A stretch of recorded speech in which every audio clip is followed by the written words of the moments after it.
Era radyoyu dengi gelen.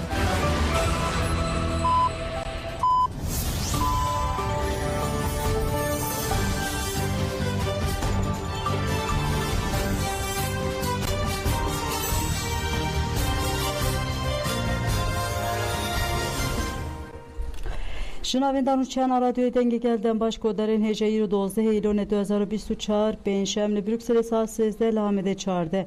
Emen nuçeyin navaroje peşkeş bikenle peşiten ser nuçeyin me. Parizer jibu kubiçin imraliye serledan kirin. Parizer Suzan Akibagut Öcalan navnişane çağrı seriyeye. Milano'ya jibu azadiya rebera po konser hatlı darkıstan. HPG Ragihan Dagir Kerekatiye cezakirin du çeperji imha kirine. TJK Bank Lijinankir Tevlime Şarjın Jiyan Azadi beben. Li İran'e girdiye Kurt hate darve kirin.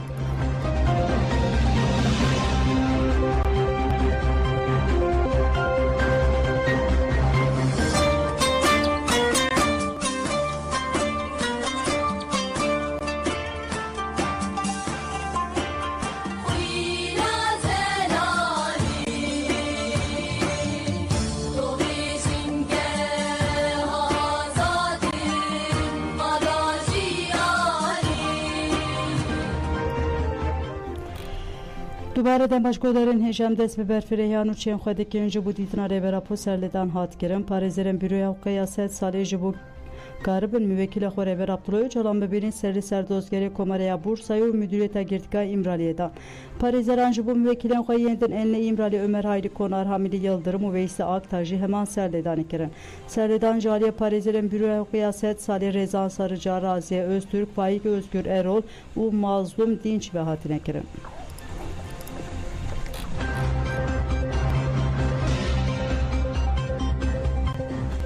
Deh salanda tekiller mafeheviye de li Türkiye çi qawmê rêbera po ji 15 Sibata 1999 nahan de li girtîgeha grava İmralê têra girtin.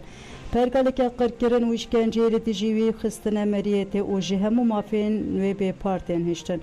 29 Hezîrana 1999 nahan de ji bo rêbera po biryara darvekirinê dan li pişt re xalên tekildar hatine guhertin û ceza ji veguheriyê heta. Dairê mezina Dememeyê di 12 Gulana 2005 de bi navê Tirkiye Öcalan biryara xwe ya nihayî da di biryarê de got ku doza Abdullah Öcalan adilene nîne û xwez ji nû ve pêk were. Lêbelê Tirkiye biryara ji nû ve da rizandira rêbera por red kir. Li Tirkiye heta 2022 jî qanûneke ku girtiyek bêyî mafê berdana bişert heta dawiya emrê xwe di girtîgehê de bimîne tune bû. Piştî ev cezadan rêbera po ev ceza xistin nava pêkanînên înfazê yan yê Tirkiye'de. Bîroya Hukukê sed salê li dijî vê cezayê ku mafê hêviyê tahliye bune ya rêber apo ji holê radike serlê devemeye da. Dadgehê 2014 biryar da û got ku cezayê müebbeta girankir ya li Abdullah Öcalan hatiye birîn li dijî maddeya siyemîn a peymana mafê mirovana Avrupayê ku işkence û muameleya xirab qedexe dike. Di heman demê de qedexekirina tahliyeyê bişer jî weke bin pêkirina mafê hêviyê nirxand. Erka Komîteya Wezîrana Konseya Avrupayê jî di 2015 de mijarekî rojevê û jî Tirkiye xwest ku biryarê cibcî bike. Lêbelê Tirkiye pêşniyarên weke divê mafê hêviyê were mîsogerkirin û guherîna qanûnî ya di cezayê müebbeta girankirî de ji nedîtî ve hat. Her wiha li xwe bikur hat ku rêber apo ji mafê hêviyê muaf hatiye girtin. Komîteya Wezîran di 2021 de careke din mijarek kir Rojeb û bank li Tirkiye kir ku tedbirên pêwîst qebûl bike. Lê di ser civîna vê civînê re jî 3 sal derbas bûn û Tirkiye tugav navêtiye. Komîte di navbera hevde 19 Eylûna 2024 carekê din wê bicive û mafê hêviyê weke Rojev binirxîne. Saziyên hukuk û mafê mirovan tekildarî biryarê Sûriyekê Tirmiha 2024 dîsa agahî dan komîteyê. Di agahdarkirinê de hat xwestin ku ji bo guherînên di mevzuatên pêwîst de bank were kirin.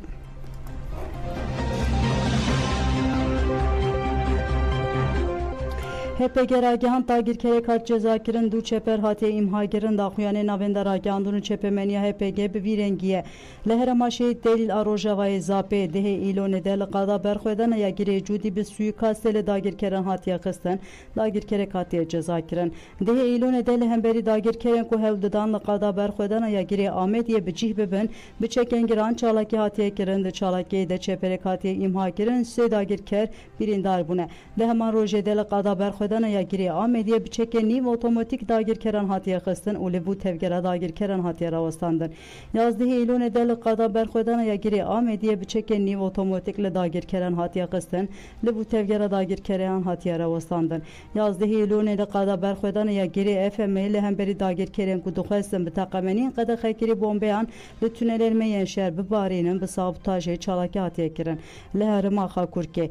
De ilon edeli qada berxwedan ya giri şehit همین دو جرام بچکن گران داگیر کران هاتیه قستن جبرک هاتیه امها کرن لهرما میتینایی ده ایلونه لقادا برخودن یا شلازه درونه یک هاتیه قستن ده ایلونه لقادا برخودن یا شلازه بچکن نیو اوتوماتیک لداگیر کران هاتیه قستن لبو تفگره داگیر کران هاتیه رواستاندن لهرما هفتانینه یک ایلونه لقادا خان توره لدیج داگیر کران هلدودان داران ببرن çeken giran çalaki hatiye kirin de encamede dagir kerek birindar bu ye çalaki şaliyen hezeni jastare ve hatiye kirin erişen arteş atır kada girker em bitaqameniyen kada xekiri jivuhaya de yazdı ilone lqade berxodan gire FM tünelen Mehpen caran bitaqameniyen kada xekiri hatiye bombe baran kirin erişen arteşa devlet atır kada girker jivuhaya de yazdı u dozde ilone leherema xakur ke kadem berxodan yen şehit şerif sinine gire Qale, Lolan, Berbizini, Giri Mesken, Kende Kola, Sezdeh Caran, Leherema Gari Qaden Deşta Kafiya, Giri Ben Caran, Leherema Metina'yı Qaden Berxwedan Yem Beşili, Sere Metina, Şelaze, Çar Caran, Leherema Şehit Delil, Arojavay Zape, Qada Berxwedan ya Giri Bahar Şeş Caran, Bigişti 28 Caran bu bala Frenşer hatiye bombe baran kirin. Deh yazdı İlone Leherema Xakur ki Qaden Berxwedan Yen Sinine, Lolane Se Caran, Leherema Metina'yı Qaden Berxwedan Yen Sere Metina, Beşili Se Caran be helikopterin erişe hatiye bomba baran kirin.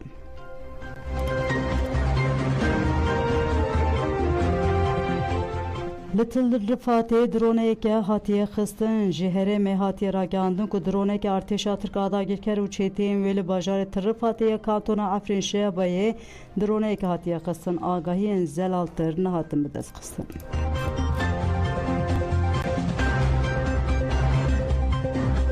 HPG ragihan kul xakur ke segirla şehit bune u gud emcarek edin söz dedin kul Kurdistana azad agu hasreta şehiden mebu xedili biran nevan der bikevin.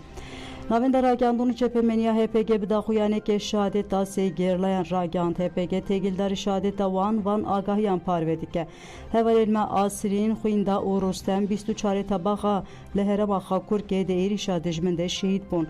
Asirin uğunda bir ideolojiya rızgariya jine bir kelecane kemezin berber refen azadi ve beziyan. Bi serbilindi rebaza jiyana apoyi danin peşiya xoye vazifeyin heri zahmet bi cihanin. Bi militaniya fedaiya felsefeya jinjiyan azadı ku iru le her devera cihane li ser zimane jinane. Bi dilsozya xoya bi pivanin azadi re cihe xoye didile geleme u jinen berxweder hemuyan de girtine. Evladı leheng eji serhade Rustem ji peşili Kurdistan paşeji le Avrupa'yı beşler navarefen tekoşine buye. Bicih girtin alına ve tekoşina piroz xwedili vazifeyen xoyen diruki derketiye. Bi kesiyete xoya dürüst bi dilsozya breber apo u şehiden meyen leheng dahaten askerim. Be hevaltiya xoya dil تیر و تیجه بو میلیتانین میناک دی سری ده مالباتین وان این هیجا امجی تevaya ولات پاریزین کردستانی ده سرساقیه دخوازم امجاری کدن سوز dedin ku van militanین هیجا ین آپو ili Kurdistana azad a khayal u hasret وان bu bir binen naznamayın şehidan muhanem Sevda Topçu, Binaslav Asrin Baver, Nave Dayık Ayhan, Nave Bav Şehmuz, Lırhayıcı Dayık buye. 24 Tabak 2024 anlı Hakurke şehit bu. Necla Ahmet, Süleyman, بناسناو خویندا چیا ناو دایک زینب ناو باو احمد لدیری که جدایک بویه 24 تباقا 2024 آن خاکور که شهید بو شاهین پکور بناسناو رستم سرحد ناو دایک گلچین ناو باو صالح لی ایدر جدایک بویه 24 تباقا 2024 آن خاکور که شهید بو ناوین در آگاندون چپمنیا HPG و حقالاشیانو تکو شریوان جدکه شهید اصلی نویران شهره جدایک بو جخزم و گلک کس بشتر نوارفین گریلا دبه جبر ولاد پاريزيا مالباته و در دوره بروی جی تم لچاین کردستانه بو مالباتاوی کوچی مرسینه کر لیل ورجی جوهر آخوا پاراز بکین و حسرت که مزن سال 2014 هم بره خدا چاین کردستانه لهرم آخاکور که دست بکارن پراتیکی کرد سری ده شهید احمد روبار و شهید روناهی گلک هفرین هجار لورناس کرد و بوان را تکوشیا و گرلک یجا استاره دناوا تیم من بتفگرده جگلک چالاکی اپراسیون را پیشنگی کرد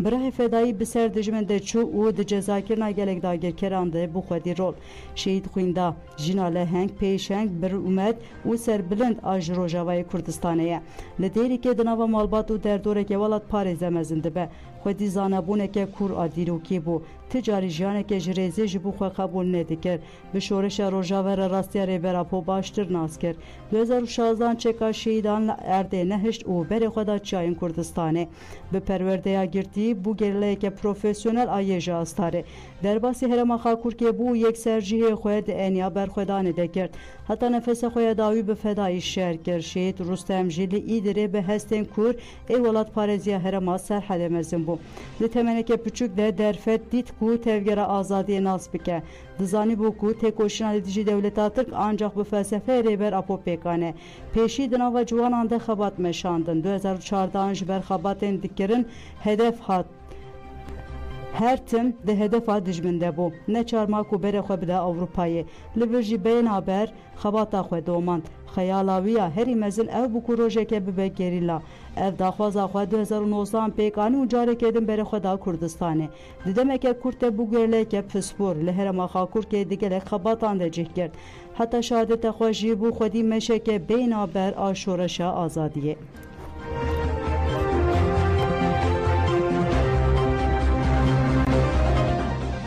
Parezer Zuzan Akiba Gud Öcalan navnişane çareseriye yere ve bera komeliya hukuk nasenç bu azadi öhede Zuzan Akiba derbare mafi heviye jane fere akıvi gud mafi heviye mafi jiyani u bengeniye girtiyane mıkabın jibure bera ponay pekanin CPT Konsey Avrupa'yı bedengale hemberi tecid u işkenceye dibin hevkare ve kiryaren anti hukuki Parezer Zuzan Akiba dazanin kuçulu du mehen jibrez Öcalan tu agahinayı girtin u gud lesila tarihe kanun hukuk ahlak u vicdan Türkiye neştiye. Jibu tecdali imraliye tu penasetüneye u süceke giran tekerin. Ya heri xrab ku dile murov değişine helvesa saziye navne teveye. Tu deng jit tu kesi u tu saziyan dernake ve levma tecid politikaya navne teveye u sinure ve tecide ne diyare. Derbare mafe heviye de jiparezer Suzan Akiba god ev mafeke jiyaniye vateya ve eve ku murov digirtige de bikaribe hevi bike rojeke vere berdan u azad bebe. Beguman tene hevkirin hevikirin ternake ve ev mafta kanun edeci be pratik kirin.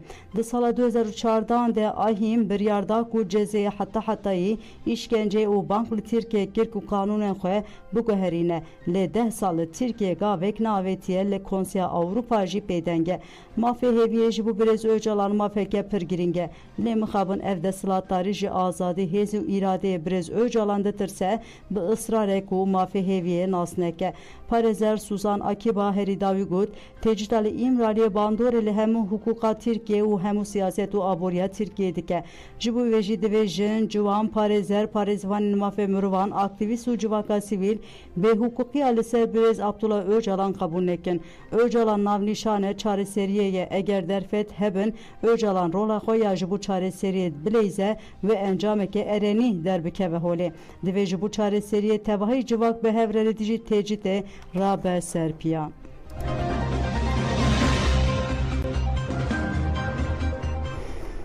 Li Milano'ya konsereke mezin hatayın ji bo rêber Apo azadî hat xwestin li İtalya bajarê Milano bi pêşengtiya Büroya Enformasyonu ya Kurdistanê û Rît Kurdistan İtalî li Parka del Casino di Cres Rosa çalakî hat kirin.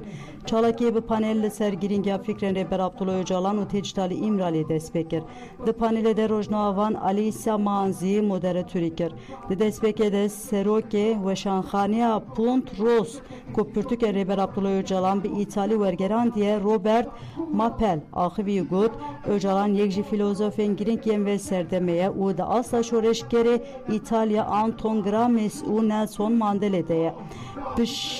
Pişre Sekreterê Giştiyê Federasyona Xebatkarên Perwerdeyê ya Herêma Lombardî Filiz Ligis Lombard Massimiliano Jocan axivî got paradigmaya konfederalizma demokratik ji hêzên çep û sosyalîstên Ewropa girîngtir û bibin bingeha alternatîfên nû. Divê Tirkiye vê rastiyê bibîne û pirsgirêka Kurd çarêser bike. Pişre endama navenda lêkolîn û pêşvebirina ji bo demokrasiyê parêzer Michel Arisel axivî got rejima Erdoğan hebûna xwe li ser dijminatiya Kurdan dimeşîne navenda şerê li jîgelê Kurd girtîgeha İmraliyê ye. 42 mehem bi tawayê agahî ji birêz Abdullah Öcalan nayê girtin. Ev bêhukukiyek mezin û mînakavê li cîhanê nîne. Li İmraliyê hemû qanûnên navnetewî hatine betalkirin mixabin welatên Awropa Konseya Awropa û CPT li hemberî vê bêhukukiyê pêdengin. Ji bo şikandina tecrid û azadiya birêz Öcalan divê em bi hev re têkoşînê bikin. Herî dawî nûnerê Büroya Enformasyonu ya Kurdistaniyê ya İtalyayê Yılmaz Orak axivî got Dewleta Tirk li Rojava û Başûrê Kurdistanê şerê qirkirinê dimeşîne sûcên şer dike û hêzên navnetewî pêdenge. PKK li dijî çeteyên ku ew weke metirsiniya cîhanê têne binavkirin Daişê şer kir. Lê cîhan li hemberî êrişê nedî jî PKK pêdengin ev nayê qebûl kirin. Piştî panelê çalakî bi konsera hunermendê Kurd Kava Urmiye û hunermendê İtalî Slat Fontani hatta derengiyê şevê devam kir.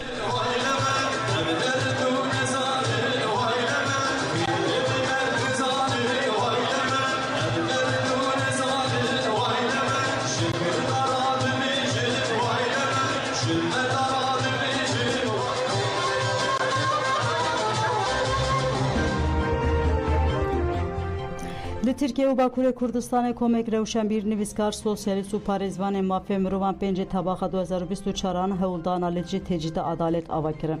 Heberdevke Komisyona Hukuka ya Dem Partî Özgür Türktuğan ku divê hevdanê de cih digire tekildarî xebatê de axivî.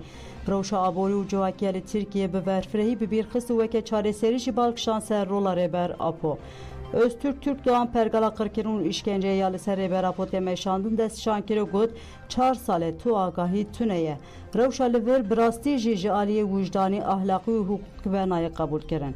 Wê hewldan ji bo bidawîkirina tecdîdê bernameyeke çê bike. Di vê bernameyê de wê bi partiyên siyasî re hevdîtin pê nekirin. Em ê bank li rewşenbîr û rojnamegeran jî bikin. Rewşê vebêjin û bibêjin ku êdî hûn jî dengê xwe bilind bikin.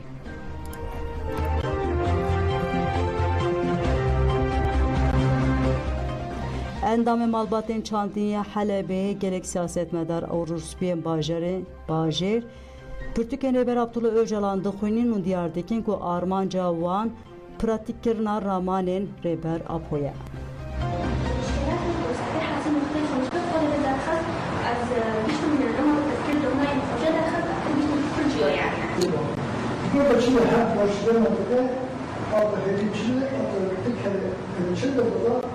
Hastayı maske, nakaşı maske, adı çikene de deme duvarda nakıl odine sen gibi adı xalq arası.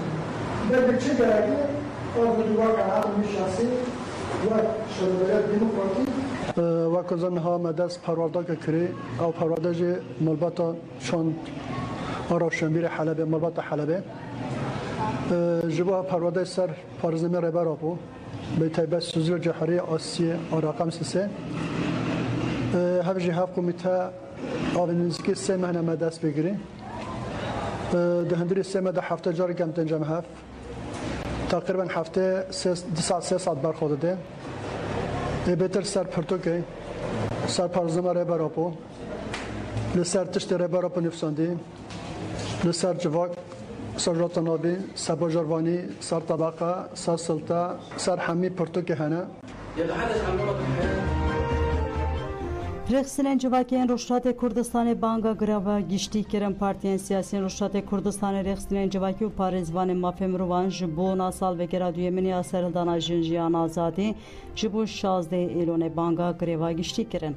Dayîkên Adaletê yên Kurdistanê jî daxuya nêda û gotin 16 Îlonê salvegera şehadeta jina Emînî ye. Ev roja destpêka şoreşek mezin e û şehîdên wê serdeme ye. Em piştevaniyê didin banga aktivîstên sivîl ya ji bo greva giştî. Em bang dikin ku hemû malbat hev hembêz bikin û serdana goristanên heskiriyên xwe bikin. Em ji gelê Kurd dixwazin di roja 16 Îlonê de di mal de bimînin û neçin ser kar û firoşge û markêtan bigirin. Biz rexistînên civakî jî daxuyanek hevpardan û banga çalakiya grêva giştî kirin. Rexistînên civakî gotin ji roja jina Emînê hate şehîd kirin û heta niha Rojhilatê Kurdistan û Îranê das di herî bilind de rûbirûyê bin pêkîna mafê mirovan e. Girtinên keyfî, işkence, infaz û zexta sistematik bûye pêkanîna giştiya Teşkilata Ewlehiya Desthilatdariya Îranê. Tevî şermezarkirina navneteweyî ji raydarên Îranê dijî Kurdan û dengên muxalîfên din zexteke bê eman berdewam dike. Li beramberî vê rewşê pêwîstî bi çalakî û sekneke hevpar heye.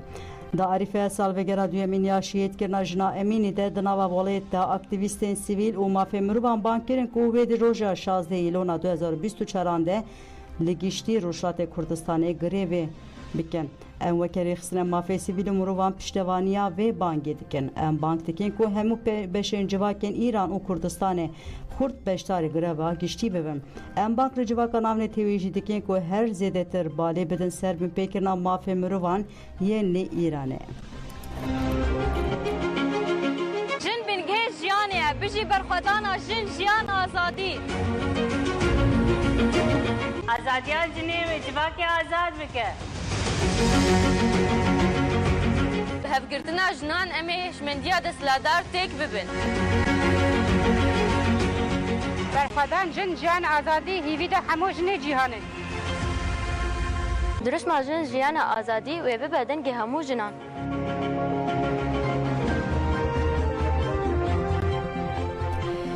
Delegodarên hêja Îranê girtiye Kurd bi navê Secat Bendawî hat darvekirin. Medya Rojhilatê Kurdistanê ragihand ku duh rejima Îranê li girtîgeha Qizil Hizar ya Kereç Kurdeke bi navê Secat Bendegî bi darvekiriye. Hat diyarkirin ku Secat Bendegî 37 salî bû û xelkê Hersîn a ser bi bajarê Kirmanşan a Rojhilatê Kurdistanê bû.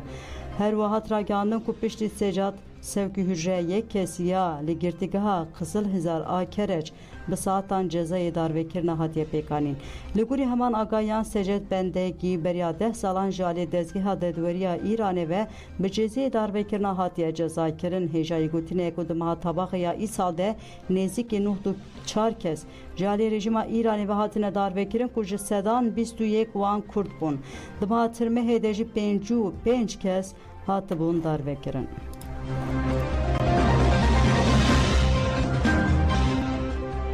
TJK em dibêjin najî darvekirinê êdî jin jiyan erê jin jiyan azadî re. Tevgera jinên Kurd Ewropayê têkildarî salvegera qetilkirina jina Emîn û salvegera jin jiyan azadî daxuyaniyek da. TJK Ewropa diyar kir ku bi qetilkirina jina Emînê ji rejima Îranê serhildana jin jiyan azadî dest pê kir. Serhildana jinan pêl bi pêl belavî tevaya cîhanê bû felsefeya jin jiyan azadî gerdûnî bû mohra xwe li sed sala 21 xist. TJK Avrupa balkişan serzextên ser cezayên darvekirinê yên dewleta Îranê jî û dibêje cezayê darvekirinê rojnama van paxşan Azîzî û parêzvanên mafê karkeran Şerife Muhammedî hatiye birîn. Dewleta Îranê bi van cezayan dixwaze tola serhildana jin jiyan azadî hilîne. Li dijî cezayên darvekirinê bi pêşengtiya kijarê kampanya najî darvekirinê erê ji jiyana azad re hatiye destpêkirin. Heta nagelek çalakî û kampanyayên îmzayan hatiye li darxistin. Weke jinên ji TJK'ye re em carekê din diyar dikin ku em ê van tenê nehêlin û li hemberî biryarên cezayên darvekirinê em ê têkoşîna xwe mezin bikin. TJK Ewropa ji bu salvekera jina û serhildana jin jiyan azadî ragihand ku ev di navbera 12 û 16 Îlonê de li gelek bajarên Ewropa çalakiyan li dar bixin banga tevbîbûnê li jinan kirin.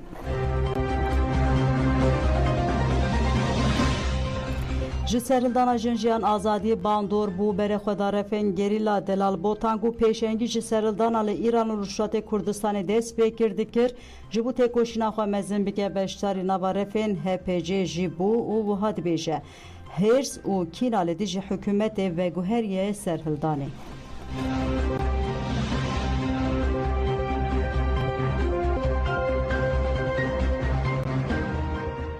نوی من دلال بوتن از جنکی لروجلات کردستانی من سالوگر شورش جن جیان آزادی جنیزه ما بخوشی راست وی شورشی دا جی خو گرد هندک سرهلدانی ویدا دما شورش جن جیان آزادی دست بکر مسئله نه کفیک بو نه دوتا پور بو مسئله او کینا گل کینا نتوان بو رژیم ایرانی یعنی ام بخوشی د مکتب دا شهید ویس اوی بون یعنی دما کوم دست بکر زیده هریم ما اودی نبود یعنی شورش تشکیسا دبیجی رابون چه نبود اما در مکتب دا دست بگی از دو حواله خور رابون یعنی دست بگی هم پر به باور بون ما اودی تکر بشرا دبی ما بلانکار چه کر ام ده زیاتر ما هیز گرد ما او گرد ما سلوگان آوید جنگ دا ما سلوگان آوید دست بگی کس نیم بود بشرا دادید سه حوالی ما چهار حوالی ما بشرا جرق دادید گشتی مکتب بشتری ما بو یعنی ما جرقی به یک دنگ به یک رنگ ما جرق دا بانکر جن جیان آزادی دما کو ما سلوگان آوید راستش لخوا پرسینک چیه بو اگه جن جیانه اف جیانه چیه اف جیانه کویه و دما کو لیگارینا چه بو یعنی ام دلیگارینا ویداجی مزانی اف جیانه وره بانگازی ما لوان جنانا له حوالی خوب بخواد له گشتی ای جواکی اوکو بی لیگرین خوبن نه ریباتی دبی ام اخانتی به خیال خو نکن ما بکد دشورش دم پر خیال کرد و اوان خیال نجی بو سبب کوم نه وره بانگازی ما او خیال خو پیک بینن بی خیال خو هرن بی آزادی هرن بی جیانا کی آزاد بی حبونا خو بچن Türkiye dixwaze çar Rûşlatiyan teslîmî Îranê bike derbarê çar aktivîstên tevlî serhildana jin jiyan Emîniya li Rûşlatê Kurdistanê bûne doz hate vekirin. Çar aktivîst ji ber vê dozê xwestin bi ser Tirkiyê derbasî Ewropayê bibin. Aktivîst Hüseyin Minbarî, Şewkar Muhammedî û rojnameger Reşat Muhammedî û Fahîme Hüseynî yê li navên da paşveşandinê GGM ya Edirne'ye tên ragirtin bi metirsiya paşveşandina Îranê re rûbrûne. Reşat Muhammedî û Fahîme Hüseynî ji ber bername û nûçeyên çêkirine bûn hedefa zext û tundya rejima Îranê. Malbata rojnamegeran diyar kirin ku zarokên wan ji ber zextan reviyan e û diyar kirin ku metirsiya wan a teslimkirina Îranê heye. Malbat derbarê mijarê de ev tişt gotin ji ber rastiya civaka Îranê ragihandin dibin metirsiyek mezin dene. Teslimkirina wana Îranê de encamên ji veneger derxîne holê. Divê rêxistinê mafê mirovan ên azadiya xwe îfadekirine di parêzin sazî û avabûn ji bo teslimkirina Îranê ya van rojnamegeran demir dest bikevin li vû tevgerê de û rawestîne. Aktivîstên Rûşatê Kurdistanê Hüseyin Mihamberî û Şewkar Muhammedî jî piştî çalakên jin jiyan azadiyê bi zextan re rûbrûman. Malbatên aktivîstan zanîn ku zarokên wan ji ber zextan berê xwedana Ewropayê li belê Tirkiyeyê tên ragirtin malbat destşankirin ku ji bo zarokên wan teslîmî Îranê tên kirin ew li benda hestiyariya raya giştîne.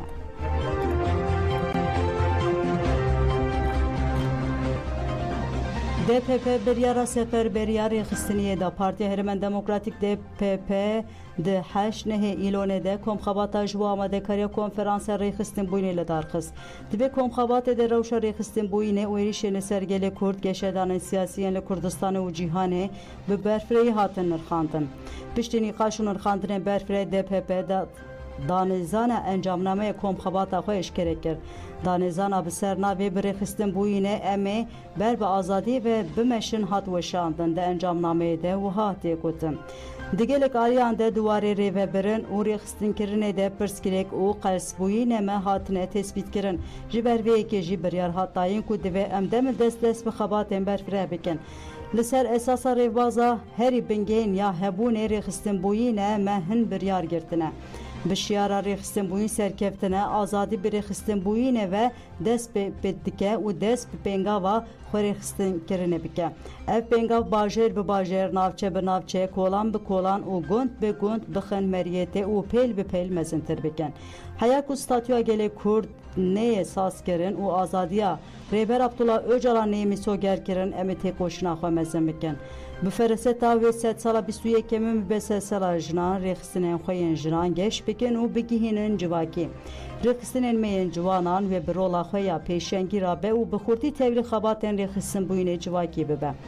Em amade ne û bawerên ku peyvîra xwe ya dîrokî bi cih bînin li hemberî herikandina dîrokê em ê bi rêxistinbûyînê xwe û bi meşa azadiyê bibin bersiv.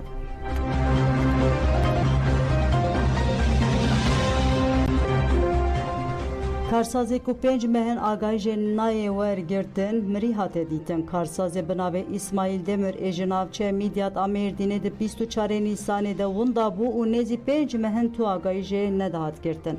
Cenazeyê Demir li gundê Xewarîk ê girêdayî navçeya Hezexiya Şirnexê di bîreke avê de hat dîtin. Piştî agahdarbirina welatiyên derdorê komên tenduristiyê û ewlehiyê sevkî cihêbûyerê hatin kirin. Cenazeyê Demir hate derxistin û birin morga nexweşxaneya Midyatê derbarê bûyerê de lêpirsin hat destpêkirin.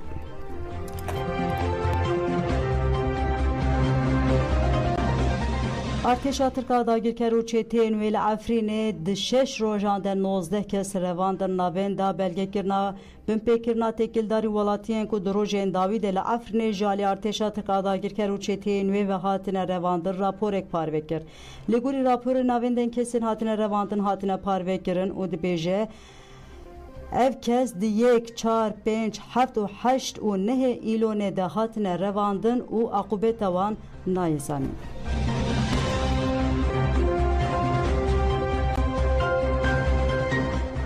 İsraîl nexweşxaneya ku koçber xwelê ragirt dibûn bombekir 18 kes jiyana xwe ji dest da.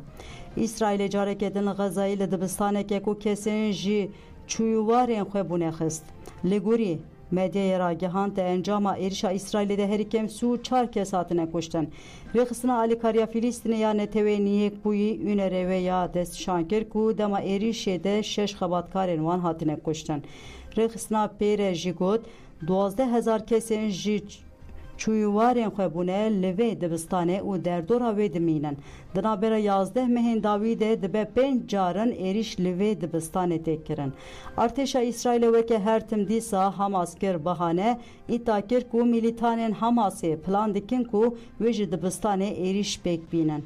Artêşa İsraîlê pêre jî kesên kuştî weke mîlîtanên Hamasê nîşan da got ji bona sivîl neyên kuştin wan tedbîr ragirtine. Sekreterê Giştiyên Netewên Yekbûyî Anton Guterres bertek nîşan da û ji bo êrişê got divê vê binpêkirina dramatîk hukuka însanî ya nav neteweyî êdî sekinandin.